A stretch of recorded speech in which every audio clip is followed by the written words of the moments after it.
just a couple of days ago, I was on TikTok. I came across a video of a pastor. I believe his name was Pastor Och. I probably butcher his name. He said, quote, "I hope I'm wrong, but I don't think I am. I feel 90% sure that we have about 7 years or less on earth."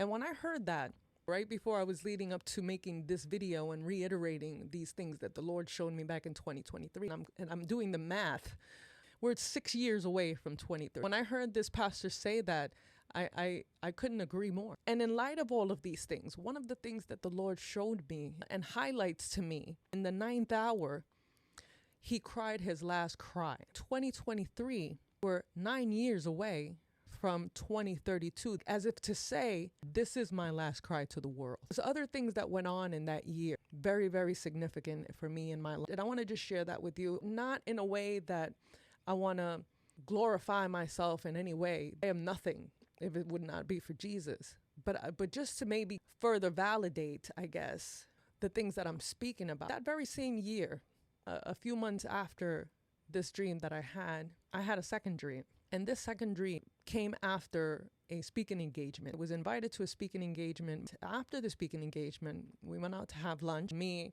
the bishop, and my older son. We were sitting there, and I was just so grateful. I tell the bishop, I said, thank you. I appreciate, so much the doors that you are just opening. I said to him, you're like Elijah, and I'm like Elisha. A couple of days later, I had a dream. In the dream, I was walking beside my employer, who's still my current employer. Walking beside her was Manhattan. I recognize I'm originally from New York. We were walking on the sidewalk, but I was crossing over. We were kind of splitting, and I was waving to her, and she was waving to me. And I walked over, and I stood at the corner as if to wait for the light to change so that I can cross over. And a tall man, a dark man, stood right beside me.